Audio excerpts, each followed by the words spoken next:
Hello and welcome to Newsbreak. I'm your host, Nick Steffens.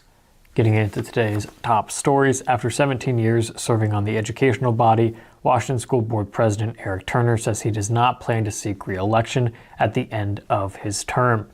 The announcement opens up his at-large seat on the board once the term finishes in December of 2023. I said when I was running for re-election that this would be my last term, he said. I made it clear that this last 4 years, that'd be it, and I'd move on to find something different to take up my time.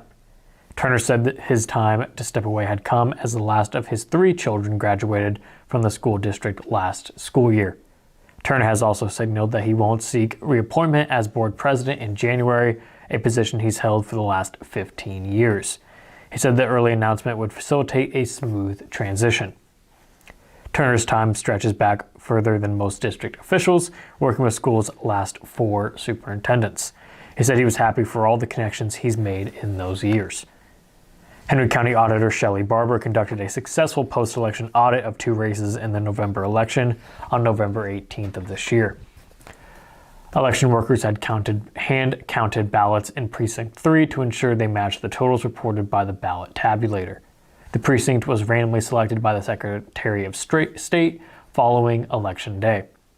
The gubernatorial race and constitutional amendment ballot measure was audited. The results matched 100%. Auditor Shelley Barber thanks all the hardworking precinct election officials who helped the election run well. She also thanks her staff, which she says worked many long, hard hours to ensure the election process ran according to the Code of Iowa. Every ballot tabulator in Iowa undergoes a public pre-election audit to ensure it will count votes accurately on Election Day. Post-election audits are mandatory in all 99 counties following each election. A holiday shopping market just for kids is set for December 3rd from 8 a.m. to noon and is currently accepting donations in Mount Pleasant. All children ages preschool through 6th grade are invited to the Mount Pleasant Middle School to shop for gifts ranging up to $10 with a max of $50 total spent per child. According to PTA President Elisa Whalen, the PTA uses donations from local businesses and community members to fill the shop with items for students to purchase for their loved ones. While the kids shop, parents are invited to browse a bake sale. The Mount Pleasant Community Schools Parent-Teacher Association has hosted this special shopping event for nearly 30 years. To make gift and monetary donations for the shop, contact Whalen at 319-504-0002 or email mpdistrictpta@gmail.com by Friday, December 2nd. A husband and wife have arranged a free dinner at Brighton City Hall on Thanksgiving Day and Christmas Eve. Event organizer Connie Blosser said she wanted to make a holiday meal available for anyone in the surrounding community in need of it. Blosser has helped with similar events at her church in Washington, but said this was her first time hosting anything in Brighton. She said she was excited to bring it to her own hometown. Blosser said she hoped to draw around 100 guests to the dinner on Thanksgiving.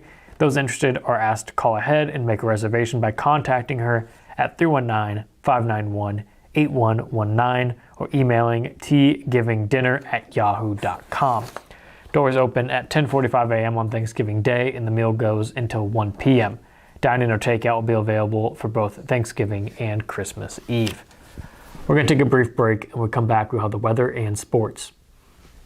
Since 1905, Kelowna Cooperative Technology Company has helped our community stay connected with the latest advancements in clear, dependable telecommunications services. KCTC provides rural Iowans with access to high-speed fiber internet, as well as phone, television, computer repair, and cybersecurity solutions.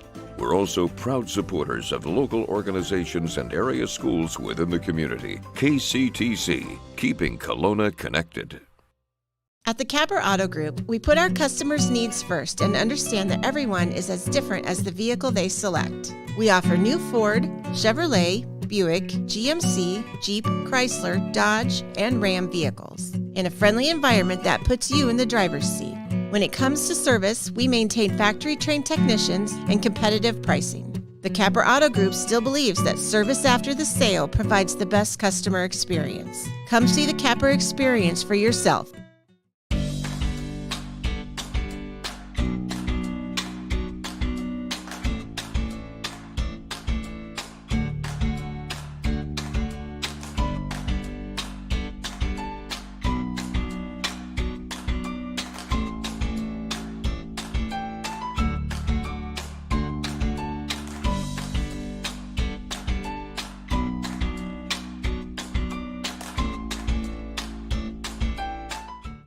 Hospice isn't a place, it's a type of care that focuses on living. Servicing a 7-county area, the Hospice of Washington County staff of nurses, social work, hospice aides, spiritual and grief support, volunteers, music and massage therapists are able to provide free end-of-life care where the patient lives. We write wills, give consent for organ donation, but rarely is there a plan for what we would want the final phase of our lives. At Hospice of Washington County, we encourage our patients to be in charge of their healthcare decisions while maintaining quality of life. Hello and welcome back to Newsbreak. I'm your host, Nick Steffens.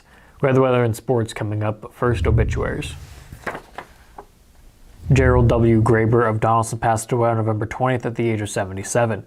Schmidt's Funeral Home is in charge of the arrangements. Donald L. Sander of Richland passed away on November 19th at the age of 75. Private family services will be held at a later date. Cranston Family Funeral Home is in charge of the arrangements. Rita K. Edwards of Columbus Junction passed away on November 20th at the age of 80. Graveside services will be at 1 p.m. November 23rd at Elm Grove Cemetery. Jones and Ian Funeral Home is in charge of the arrangements. That was obituaries. It is now time for the weather. The weather is brought to you by Jacqueline Areola, LLC. Come visit Jackie in her new location downtown. She is ready to serve Washington and the surrounding community.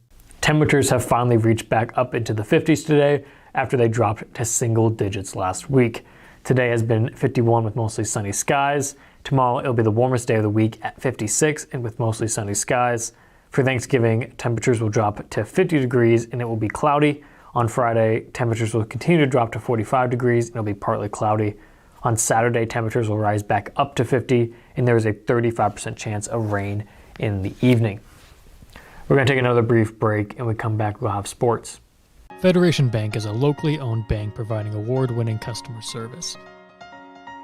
We believe that we are more than just a federation of banks, but a federation of communities, serving Brighton, Richland, Wellman, and Washington, Iowa. Federation Bank's highly skilled staff is here to make sure you are able to accomplish your personal and professional goals, whatever they may be. Federation Bank, your family bank.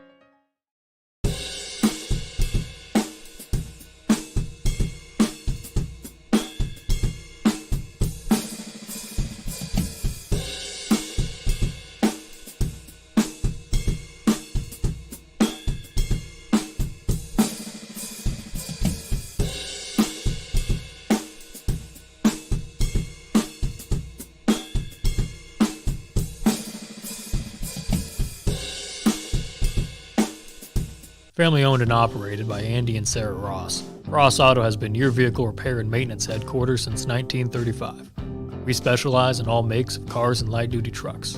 With our variety of available services, let us help you keep rolling and your vehicle operating efficiently. Services include general auto repair, alignments, brakes, fuel injection, and more.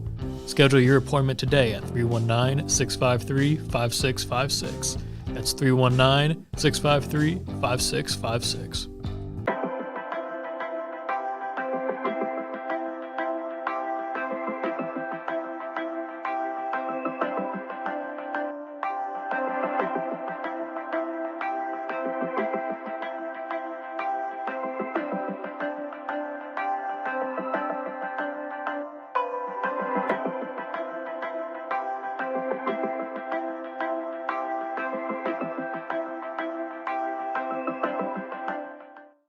Hello and welcome back to Newsbreak. I'm your host, Nick Steffens. It is now time for sports. Sports, brought to you by Fairway.